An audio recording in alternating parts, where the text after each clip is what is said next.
Bonjour à tous et bienvenue, c'est Gaël dans Simple et Gratuit. Je sais, c'est une chaîne pour les grands débutants. Et je sais aussi que de temps en temps, quand je vous montre quelque chose en ligne de commande, dans le terminal, en CMD, etc., eh bien vous êtes nombreux à me dire ah ouais mais moi je n'ose pas ou j'ai pas envie ou tiens tous ces paramètres qu'il faut régler et tout ça c'est compliqué s'il n'y aurait pas un endroit où on pourrait trouver un maximum de paramètres à régler en une fois facilement. Eh bien oui, je vais vous le proposer aujourd'hui tout simplement. Alors, je vous ai déjà proposé plein de logiciels dans ce style, mais celui-ci se consacre essentiellement, on va dire, aux paramètres de l'ordinateur. Donc du coup, ça va peut-être vous aider et je pense que c'est un logiciel en plus à avoir dans sa petite clé USB parce qu'il ne s'installe pas, hein, comme ça vous l'avez toujours sur votre clé USB.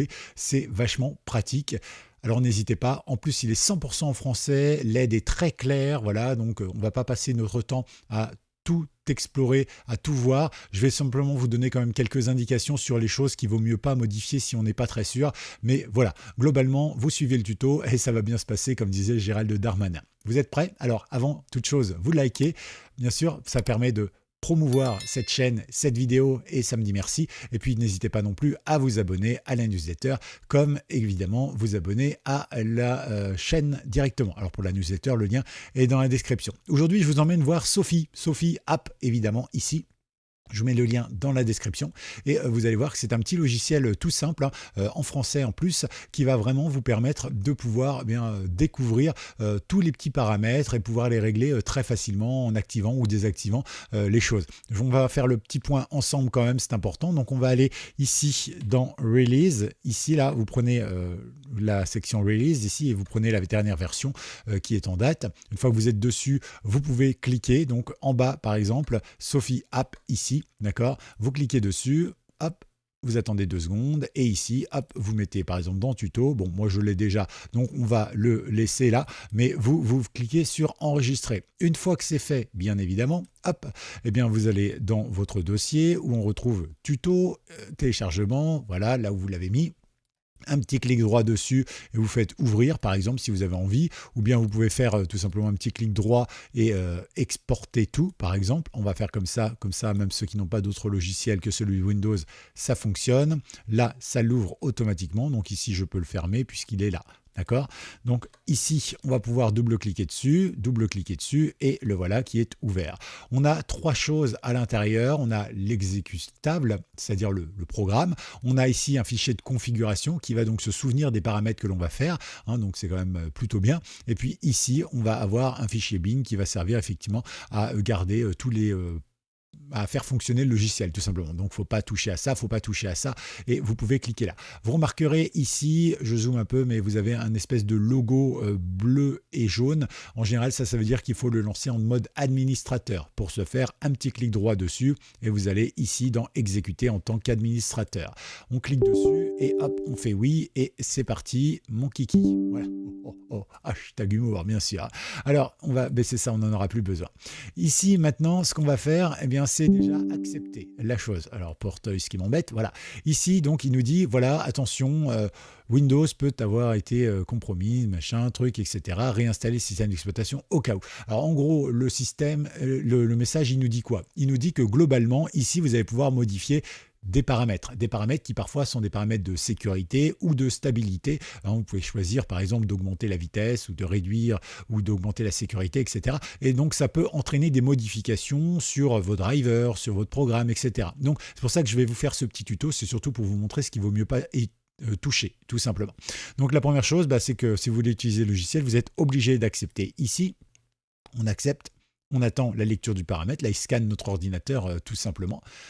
On va le laisser faire 2 petites secondes et ici on voyait qu'on a plein de paramètres possibles avec la confidentialité, la personnalisation, le système, etc., etc. Vous noterez aussi que le logiciel est en français et quand vous passez sur une fonction, hop, vous voyez, pas sur toutes, hein, mais sur les têtes de fonction, on va dire, hein, tout ce qui est en gras, ici, ou ici par exemple, eh bien il vous donne des indications. Du coup, eh bien c'est vachement simple, c'est écrit dans un bon français, ce qui fait que on comprend ce qui est dit, hein. Donc voilà, c'est pas mal. On commence par la confidentialité avec le service de télémétrie. La télémétrie, c'est quoi? Eh bien c'est Windows qui va envoyer toutes ces données régulièrement avec la langue que vous utilisez, les applis que vous avez installées. Voilà, il y a énormément de trucs. Savoir où vous êtes en utilisant votre GPS et tout ça. Est-ce que vous pouvez supprimer la télémétrie pour être un petit peu plus anonyme ou pas? C'est vous qui choisissez. Ensuite, vous pouvez choisir aussi ce que vous pouvez envoyer par défaut, ou bien le minimal, ou bien juste les rapports d'erreur de Windows. Ça les aide à progresser. Sinon, vous pouvez aussi avoir les fréquences des commentaires. Est-ce que vous voulez tous les commentaires ou est-ce que vous n'en voulez jamais? Est-ce que vous voulez aussi des tâches de suivi de diagnostic pour le réseau, par exemple, ou autre? Donc voilà, vous avez ici un premier paramètre qui est facile et sympathique avec tout plein d'options. Je vous laisserai lire, évidemment. Ensuite, la personnalisation. Donc là, évidemment, attention à ce que vous touchez dans confidentialité. Ça risque pas effectivement de faire planter la machine, mais par contre, vous pourriez avoir une expérience utilisateur dégradée, hein, je vous précise. Dans personnalisation, normalement, vous pouvez y aller à peu près à fond. Là, ça dépendra de vous, évidemment. Afficher l'icône ce PC sur le bureau. Alors, l'icône ce PC, c'est quoi? C'est celui-ci. Voilà, à une époque, on avait ça, hein. Vous vous souvenez peut-être de ça sur les anciens ordinateurs. C'était en même temps que la corbeille et tout ça. On avait ça juste à côté. C'était toujours sur le bureau. C'est vrai que ça a disparu et pour certains, c'est pratique ou pas. Ensuite, vous pouvez bien sûr choisir de cocher ou pas cocher telle case. Quand vous ouvrez l'explorateur de fichiers, c'est-à-dire cette fenêtre-là, eh bien, qu'est-ce qui se passe? Eh bien, par exemple, on s'aperçoit qu'on peut avoir, soit on démarre avec l'accès rapide, c'est-à-dire par exemple, moi, quand j'allume mon n'importe quel onglet, vous voyez, automatiquement, il me met dans accès rapide ici. Ok. Par contre, effectivement, si je clique ici en disant que je veux que tu démarres sur ce PC et que je mets appliquer, eh bien la prochaine fois que j'ouvrirai un onglet, il va tout simplement me l'ouvrir sur ce PC et non pas sur l'accès rapide. Voilà, donc c'est un choix évidemment. Vous avez bien sûr des boîtes détaillées ou pas, voilà, vous pouvez choisir vraiment ce que vous voulez. Ça par exemple, c'est intéressant, c'est la barre des tâches, donc c'est-à-dire ce qu'on a ici en bas, là, tout ça, ça s'appelle la barre des tâches. Et en fait, vous pouvez choisir de la mettre comme sur Windows 10 par exemple, plutôt à gauche pour ceux qui sont habitués. Donc ça, c'est plutôt quelque chose de sympa ou pas, hein. C'est vrai que moi, je m'y suis fait au milieu. C'est vrai que déjà dans les années 90, j'avais customisé mon Windows pour que ce soit au milieu, hein, parce que je trouvais ça plus pratique que sur le côté. Mais bon, après, ça, c'est au bon vouloir de chacun. Vous pouvez afficher ou pas l'icône chat, team, etc. Pour ma part, je l'avais désactivé naturellement, manuellement. Pareil pour l'icône widget des barres des tâches et tout ça. Voilà, donc vous voyez, vous activez, vous désactivez, vous faites appliquer, vous voyez tout de suite à quoi ça ressemble et puis vous revenez en arrière s'il y a besoin. Non, donc il n'y a aucun problème là-dessus. Les icônes, c'est pareil, vous pouvez les afficher grande icône, petite icône ou par catégorie, comme vous voulez, en clair ou en sombre. Voilà, je vous laisse réfléchir et lire tout cela, évidemment. Voilà, là, vous risquez pas grand-chose. Voilà, donc là c'est plutôt bien, vous pouvez voir pour vos raccourcis et tout ça. Bon, ok. Système maintenant. Alors système, attention à ce que vous allez toucher. Si vous touchez à certaines choses, eh bien ça pourrait modifier le fonctionnement de votre ordinateur, mais pas seulement. Système, c'est comme d'autres choses, eh bien en fait ça va interagir directement avec vos applications. Je vous donne un exemple tout simple, mais vous avez la possibilité d'enlever.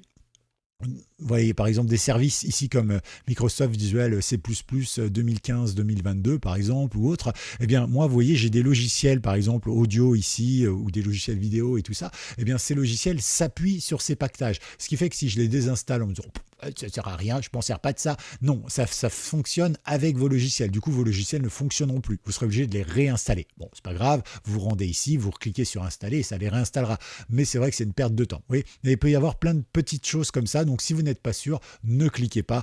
C'est pour ça que je ne veux pas trop faire le détail. Hein, mais globalement, vous pouvez faire pas mal de choses quand même. Voilà, par exemple, choisir l'alimentation. Hein, ça, on avait déjà vu ensemble comment ça marche.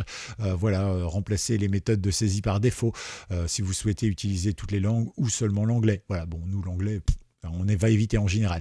L'imprime écran, où est-ce que ça enregistre les images lorsque vous faites une capture d'écran? Par exemple, est-ce que ça enregistre sur le bureau, pratique ici, ou alors directement dans le dossier images? Voilà. C'est plein de raccourcis vers vos paramètres système, donc ça c'est plutôt bien. Vous avez les applications de Windows, de basique, hein, que vous connaissez tous, comme la calculatrice, Cortana, pourquoi pas celui-ci, logiciel de capture d'écran, ou d'autres, évidemment, hein, comme tout ce qui est Xbox et compagnie. Alors vous pouvez bien sûr les supprimer. Pour les supprimer, vous cliquez dessus tout simplement, il devient bleu comme ça avec avec une croix, voilà, et quand vous le ferez appliquer, bah voilà, il va supprimer tout ce qu'il y a de coché. Si vous voulez décocher, il n'y a pas de souci, ça fonctionne.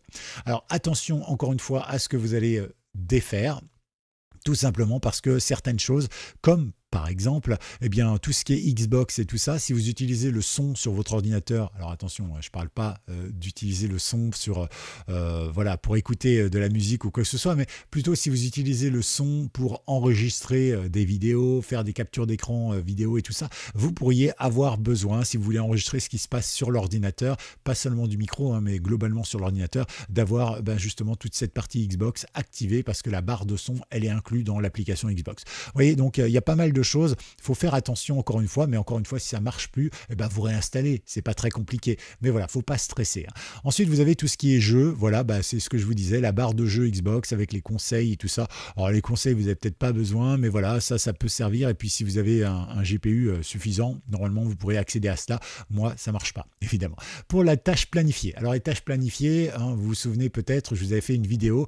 C'était celle-ci d'ailleurs, cette vidéo qui vous expliquait comment on automatise les tâches de Windows. Alors j'avais pris un exemple tout simple, j'ouvre le bloc-notes à telle heure et tel jour du mois par exemple, et il s'ouvre automatiquement. Voilà. Mais vous pouvez faire des tas de tâches, lancer un scan antivirus, lancer tel logiciel, lancer une sauvegarde, faire voilà, ce que vous voulez vraiment. Hein. Je vous avais fait un tuto assez complet là-dessus, donc voilà, vous choisissez ce que vous voulez et n'hésitez pas à aller voir ce tuto.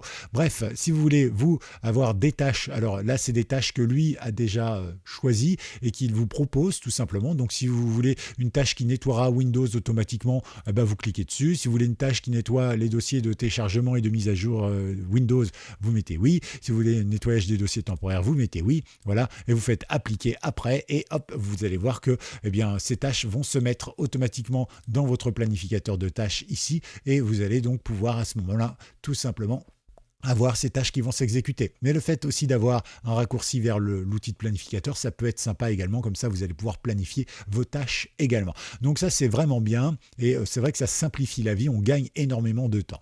La sécurité, alors attention à ce que vous faites pour la sécurité, attention à ce que vous activez ou désactivez, là aussi ça peut être dangereux pour votre sécurité globale via vos relations sur internet et les réseaux, mais ça peut être aussi dangereux d'ajouter des programmes ou d'en enlever certains, ça peut causer des défaillances et tout ça. Encore une fois, soyez prudents. Vous avez par exemple l'activer la protection du réseau avec Microsoft Defender Exploit Guard. Bon, vous pouvez vous dire, ah mais c'est génial, je vais faire ça, je vais activer la protection de mon réseau. Oui ou non, attention, ça peut empêcher certains utilisateurs d'utiliser certaines fonctions. Par exemple, je vous ai fait ce tuto sur les FTP.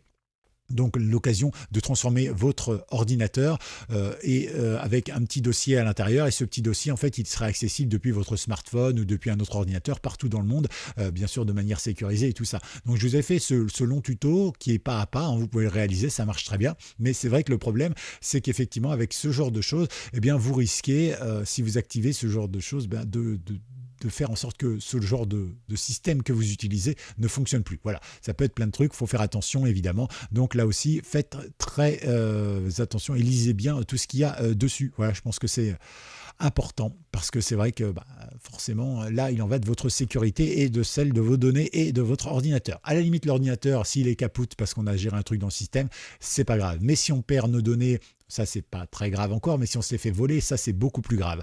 Ensuite vous avez le menu contextuel. Le menu contextuel, je vous rappelle que c'est ça, quand vous faites un petit clic droit quelque part, ici par exemple, hop, j'ai mon menu contextuel. Ici j'ai un menu contextuel, voilà, il est différent selon les endroits où on clique, évidemment ici j'en ai pas. En tout cas voilà, vous avez la possibilité d'avoir d'afficher ou pas toutes les options, voilà, je vous laisserai lire. Alors il y a quelques petits trucs qui peuvent être sympathiques, c'est notamment la possibilité d'activer et de restaurer le style de menu contextuel de Windows 10. Alors je vous avais déjà fait une vidéo là-dessus avec un logiciel super simple. Vous cliquez sur un bouton, ça remet Windows 10 pour le menu contextuel, vous recliquez sur le bouton, ça vous remet Windows 11, à condition que vous soyez sur Windows 11 bien sûr. Donc vous faites un petit clic droit, vous voyez, ça c'est le comment on appelle ça, le menu contextuel de Windows 11 et si vous allez sur plus d'options, là vous avez le menu contextuel de Windows 10. C'est pas très pratique, j'admets, hein, je pense que là on est à peu près tous d'accord là-dessus, de faire à chaque fois deux choses pour accéder à toutes nos fonctions. Donc là vous allez pouvoir le faire et en cliquant sur appliquer, vous allez vous retrouver tout de suite avec le bon menu de Windows 10 à chaque fois que vous ferez un clic droit et c'est quand même vachement bien, je trouve. Donc voilà, après c'est à vous de voir. Vous pouvez choisir aussi ce que vous allez pouvoir mettre à l'intérieur, voilà. C'est sympa comme tout. Alors cette vidéo, je ne voudrais pas qu'elle dure trop longtemps, alors on va finir par les paramètres. Vous l'avez compris, les paramètres c'est quoi? Eh bien c'est tout simplement sombre ou clair pour le thème, hein, pour l'image ici, et puis c'est aussi eh bien, le français, ou si vous avez des paramètres avancés. Ici vous pouvez remercier tous ces gens qui effectivement officient pour nous offrir ce beau petit logiciel fiable qui marche sur Windows 10, Windows 11, qui est entièrement gratuit et open source. D'ailleurs vous pouvez voir le code source si vous avez envie de rentrer dedans. Voilà, c'est un code source fabriqué essentiellement en C#. Donc voilà, si vous voulez voir à quoi ça ressemble le C#, vous allez sur un des programmes. Donc on va aller, je ne sais pas moi où est-ce qu'ils ont caché tout le code ici, hop, voilà, vous avez ici ce qu'il faut, hop, avec le MD ici, le PS1 là, voilà, par exemple, ici vous avez votre code qui est ici, voilà, donc si vous avez envie de vous amuser, de voir à quoi ça ressemble, pourquoi pas après tout. J'espère que vous avez aimé. Alors comme il s'appelle Sophie App, ce logiciel, eh bien on va mettre hashtag I love Sophie, tout simplement. Attention, c'est pas un coup de cœur personnel, hein, mais ceci dit, c'est un petit logiciel très sympathique qui pourrait vous aider, et comme vous remarquerez, il ne s'installe pas. Vous n'avez pas fait installer suivant. Donc vous pouvez, une fois que vous avez tout paramétré, que vous n'en voulez plus, vous supprimez le dossier et c'est réglé. Ou alors vous le mettez sur une clé USB comme ça, sur n'importe quel ordinateur, clac, clac, clac, vous l'avez toujours avec vous. Donc hashtag I love Sophie si vous avez été jusqu'au bout de cette vidéo. Pensez à la liker, c'est bon pour le référencement. Plus vous likez, plus vous mettez des commentaires et plus évidemment, eh bien, la chaîne sera mieux notée entre guillemets par l'algorithme de YouTube et sera plus proposée. Donc c'est me dire merci finalement que de faire ça. Et puis n'hésitez pas non plus à partager vous-même cette vidéo autour de vous parce que c'est toujours sympathique. Voilà, ça permet à tout le monde d'avoir l'info et puis moi ça me permet d'avoir aussi des nouvelles personnes qui découvrent cette chaîne. À tout bientôt, c'était Gaël dans Simple et Gratuit. Ciao.